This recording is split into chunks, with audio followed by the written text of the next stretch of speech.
सभी का स्वागत है प्रतिभा क्लासेस में। आज हम पढ़ेंगे प्राचीन एवं मध्यकालीन काव्य। यह जो पुस्तक है ये BA first semester Mohanlal Sukhadia university के अंतर्गत लगी हुई है।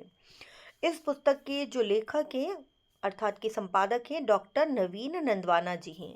आइए आज इसी पुस्तक से हम लोग जो पहली काव्य रचना है उसका अध्ययन करेंगे। काव्य रचना का अध्ययन करने से पहले हम लोग जान लेते हैं जो लेखक है उनके जीवन परिचय को। नरपति नाल जी जो हैं वीर गाथात्मक कवि माने जाते हैं। इनकी जो रचना है बीसल देव रासो एक वीर गाथात्मक रचना मानी जाती है। ये आदिकाल के प्रमुख कवियों में से एक है।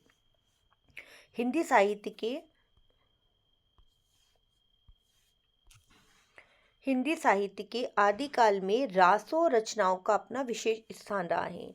अधिकांश रचनाएं वीर गाथाओं का वर्णन प्रमुखता से करती हैं। आचार्य शुक्ल ने जिन 12 रचनाओं के नाम के आधार पर इस आदिकाल को वीर गाथा काल की संज्ञा दी है, उसमें से नरपति नाल द्वारा रचित बीसल देव रासो भी सम्मिलित हैं। वास्तव में यह ग्रंथ वीर गाथाओं से अलग श्रृंगार परक रचना है। अब हमको यहाँ दो ऑब्जेक्टिव क्लियर होते हैं। पहला तो कि आचार्य शुक्ल ने या किसने आदिकाल को वीर गाथा काल की संज्ञा दी है, तो आचार्य रामचंद्र शुक्ल ने आदिकाल को वीर गाथा काल की संज्ञा दी है। और दूसरा प्रश्न है कि आदिकाल में कौन सी रचना श्रृंगार परक रचना मानी जाती है, तो बीसल देव रासो की रचना नरपति नाले जी की रचना बीसल देव रासो श्रृंगार परक रचना मानी जाती हैं। कहीं कहीं नाले जी ने अपनी जो काव्य पंक्तियां उसमें नाल शब्द का प्रयोग किया है और कहीं कहीं नरपति शब्द का प्रयोग भी किया है। नरपति नाल बीसल देव अर्थात विग्रह राज चतुर्थ का कवि था।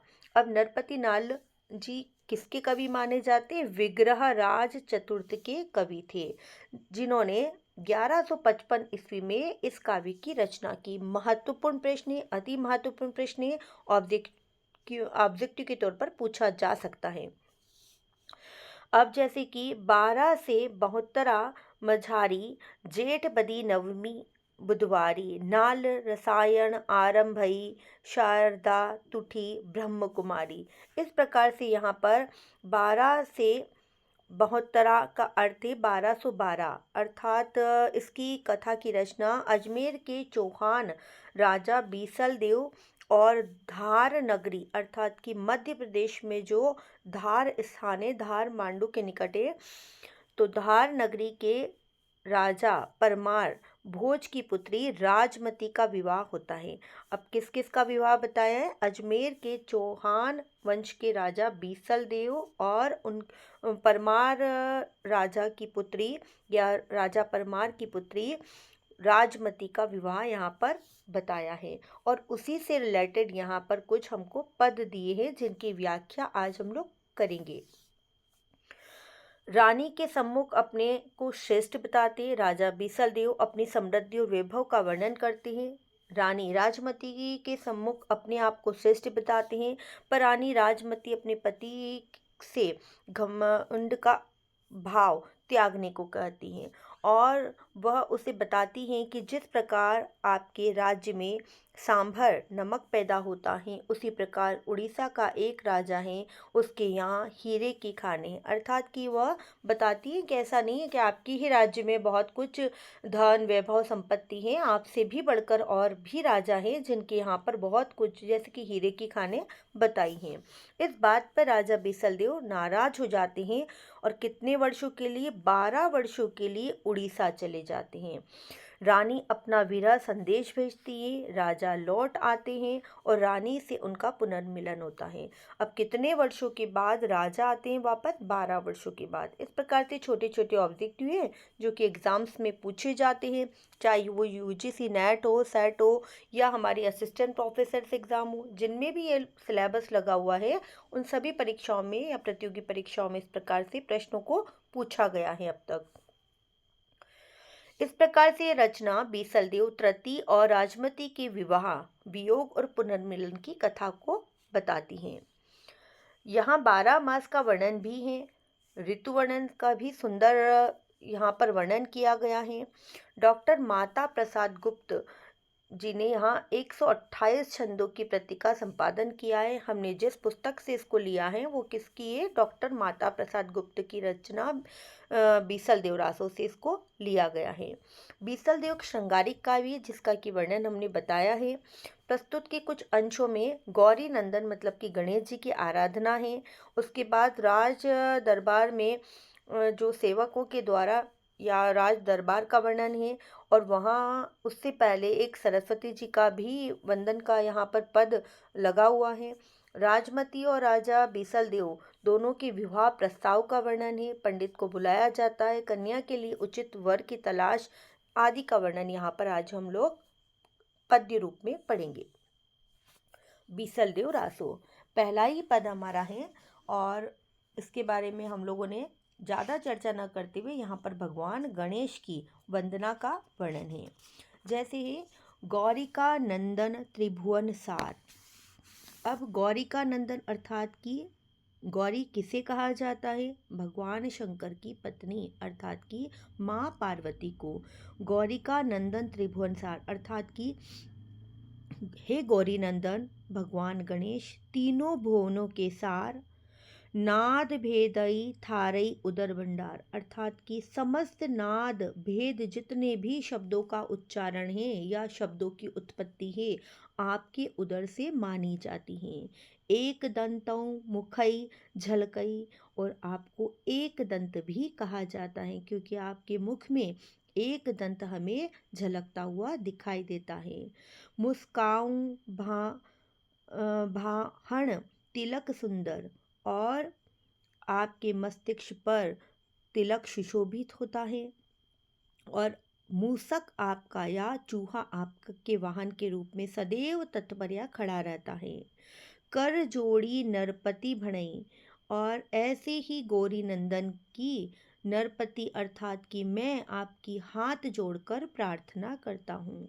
जणी करी रोहिणी तपई सूर्य, भुवनई देशों रे रवि तलई, और जिस प्रकार से रोहिणी नक्षत्र का सूर्य तपता है उसी प्रकार से तीनों भुवनों में आपकी कृपा सदैव सब पर बनी रहती है, और आपके मस्तिष्क का तिलक भी जो है उसी प्रकार से सूर्य की भांति ही सुशोभित होता है। ये आप लोगों को समझ में आया होगा। नेक्स्ट जो हमारा पद है वो है, यहाँ पर माँ सरस्वती की वंदना की गई है और उसी का वर्णन है। हंस गमणी मृगलोहिणी नारी अर्थात कि हंस गामिनी मृगलोचनी नारी अपने यहाँ पर जो हम वर्णन पढ़ेंगे आगे आएगा, जस्ट इसके बाद वाला है जो कि हंस वाहिनी, और यहाँ पर हंस गामिनी अर्थात कि उन नारियाँ उन स्त्रियों का वर्णन किया गया है जो कि राजा के दरबार में, या हम कह सकते हैं कि राजा बीसल देव के दरबार में सदैव उनकी प्रार्थना के लिए तत्पर रहती हैं।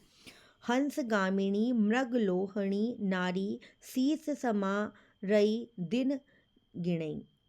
अब यहाँ पर जो वर्णन है वो है हंस गामिनी अर्थात कि हंस की तरह चलने वाली, मृगलोचनी अर्थात कि मृग की समान सुंदर कटाक्ष नेत्रों वाली नारियां अपने सिर को संवारती हैं और दिन गिनती है। शीश समा रही दिन गिनी अर्थात कि अपने शीश को या सिर को संवारती हैं और दिनों की गिनती करती है।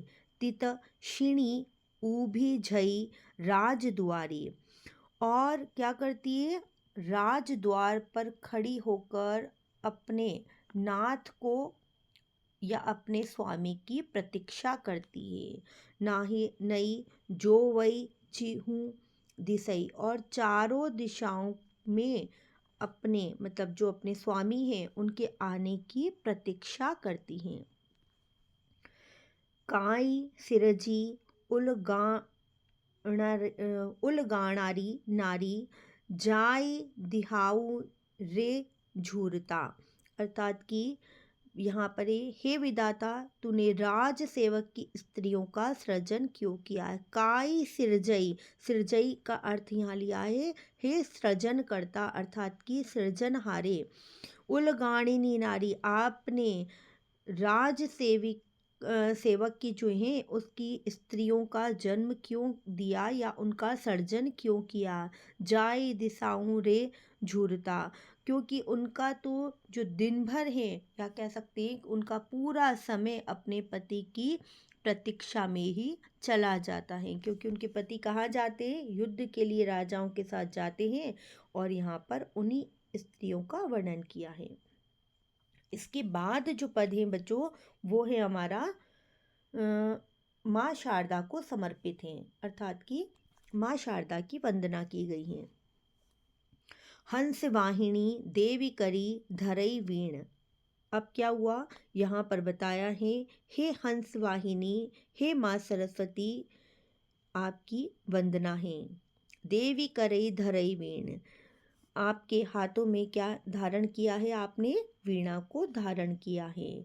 झूठाऊं कवित कहई कुलहीन, और झूठ अन्य की रचना पर आधारित कवित कुलहीन कवि ही कहता है, अर्थात कि जो झूठी बातें हैं, झूठई कवित अर्थात कि झूठी कविता, कुलहई कुलहीन, कुलहीन कवि ही ऐसी झूठी काव्य पंक्तियों की रचना करता है। वर दे जो माता शारदा, हे माँ मुझे आप वरदान दीजिए या अपना आशीर्वाद दीजिए।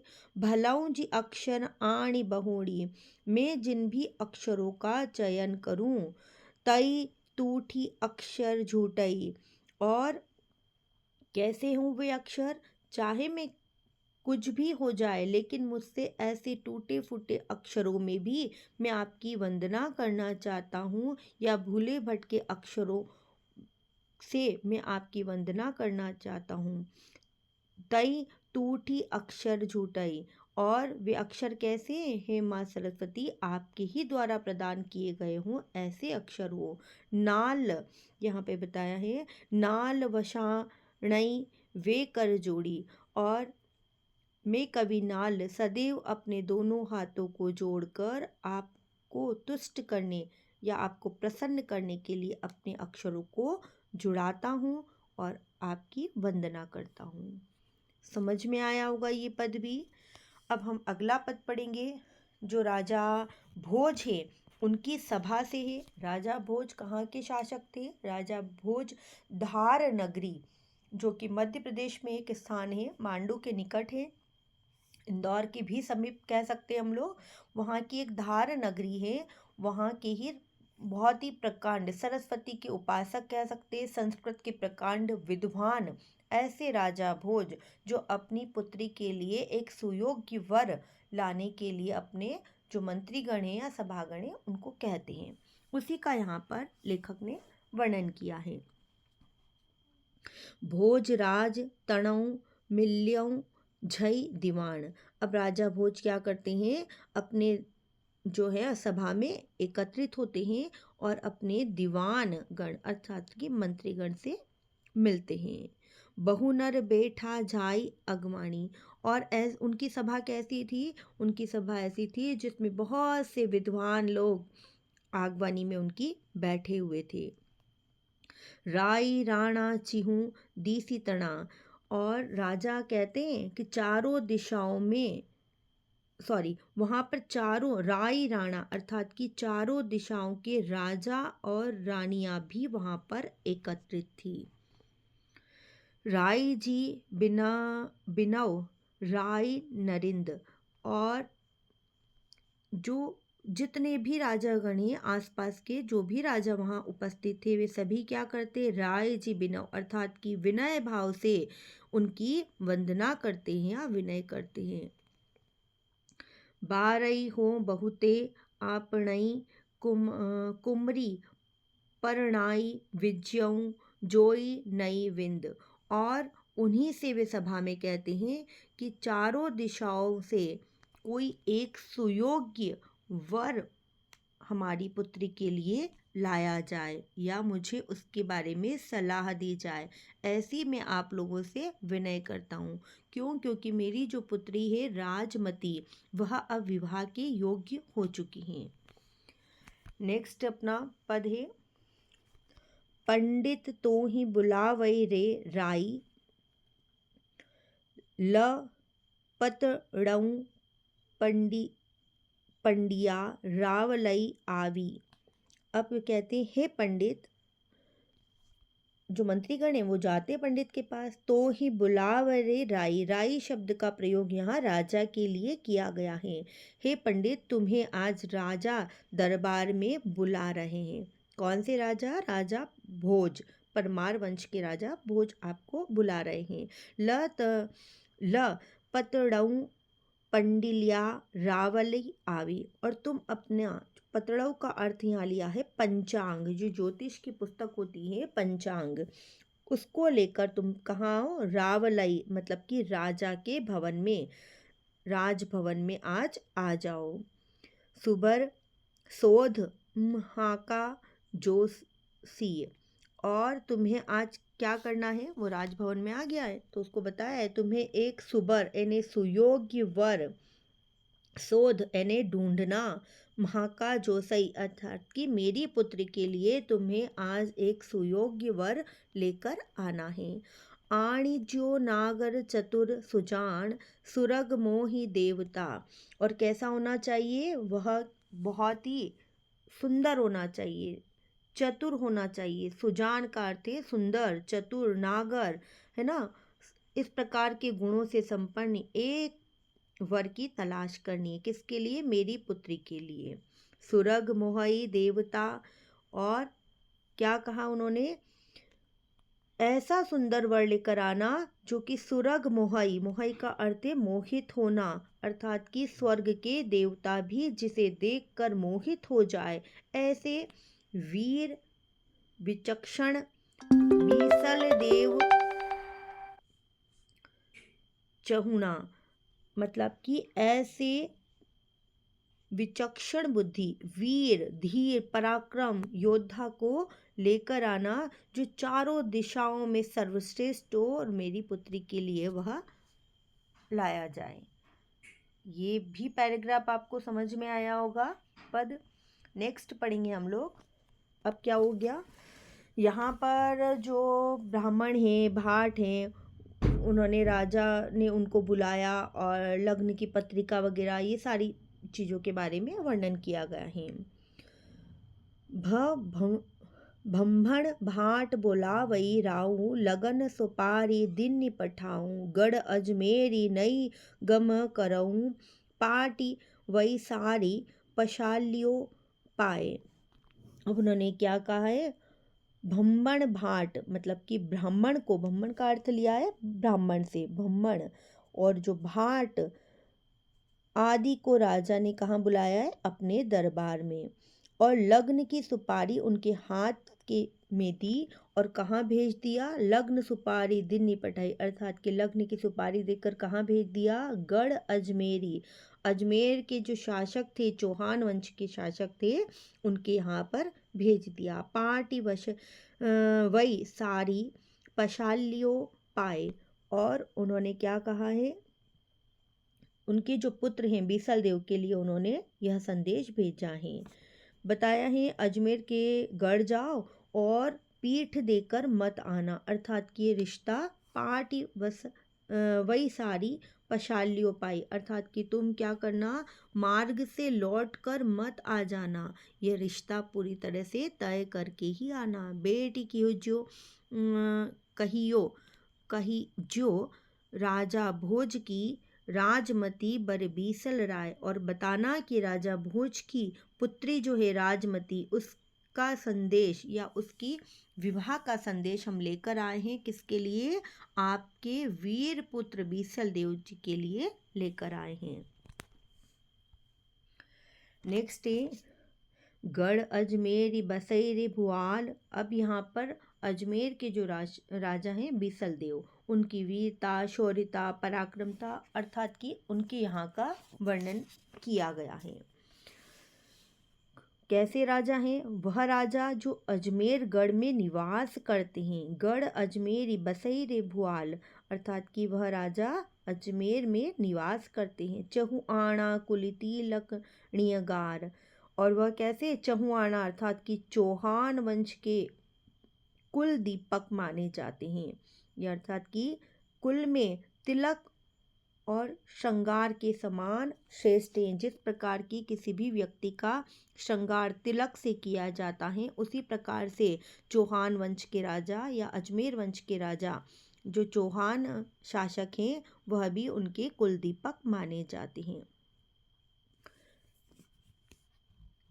आगे, कुलिय छत्ती सई रे उल गई महिफत हस्ती पठई रे पलाण, अर्थात कि 36 कुलों के राजपूत जिनकी सेवा करते। कुल 36 रे गौलई महिफत हस्ती पठई रे पलाण, अर्थात कि 36 कुलों के राजा जिनकी सेवा करते हैं। मदमस्त हाथी पर पालना पड़ता है। महिफत हस्ती पड़ई रे पालना, और जिनका पालना कहाँ लगता है? मदमस्त हाथी के ऊपर जिनकी सवारी निकलती हैं।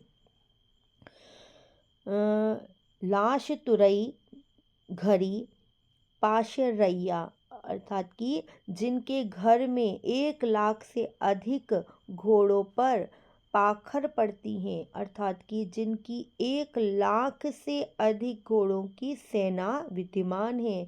ऐसे वीर धीर पराक्रमी चौहान वंश के जो राजा हैं, उनके यहाँ मेरी पुत्री का तुम रिश्ता लेकर जाना, और ऐसी उनकी महिमा है। बर्रे आणऊ बीसल देव चहुआण, और जिनका जो वर है वो कौन है? बीसल देव चौहान का कुल दीपक है। ऐसे ही कुल दीपक से मैं अपनी पुत्री के लिए विवाह प्रस्ताव भेजता हूँ।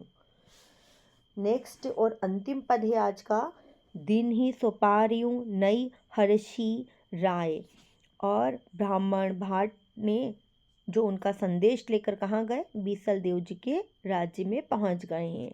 उन्होंने क्या किया? दिन ही सुपारियों नई हर्षई राय, और उन्होंने वह सुपारी जो लग्न की सुपारी किसने भेजी थी? राजा भोज ने भेजी थी, वह कहाँ लेकर आ गए हैं? बीसल देव राजा के दरबार में लेकर आ गए। मनी ही आण दिन दिऊं अधिक उछाऊं घड़ी घड़ी गूड़ी उछलई, और जैसे ही बीसल देव राजा के राज्य में इस प्रकार से लग्न की सुपारी का संदेश पहुंचा, घर घर में हर जगह क्या हुआ? चारों ओर खुशियों की लहर, या लोग हर्षित हो गए, उल्लासित हो गए। सभी का मन आनंद से भर गया। कामिनी गावई छई मंगलाचार, और कामिनी अर्थात की जो स्त्रियां थी वो घर घर में क्या करने लगी? मंगल गीतों का उच्चारण करने लगी। चहुआणा कुल उर उध रऊ जय घरी आविस्यई जाति परमारी, और वहाँ पर इस बात की चर्चा होने लगी कि चौहान के कुल का आज उद्धार हो गया। क्यों? क्योंकि आज उनके घर में परमार जाति की सर्वश्रेष्ठ स्त्री अर्थात कि सर्वश्रेष्ठ राजपुत्री राजमती के लिए संदेश आया है। इस प्रकार से आप सभी को ये जो पद है, पदों की व्याख्या समझ में आई होगी। यदि आपको ये वीडियो समझ में आया है, पसंद आया है, तो इसे लाइक, शेयर और सब्सक्राइब जरूर करना, जिससे कि हम आपके लिए ऐसे ही उपयोगी वीडियो लेकर आ सकें। धन्यवाद।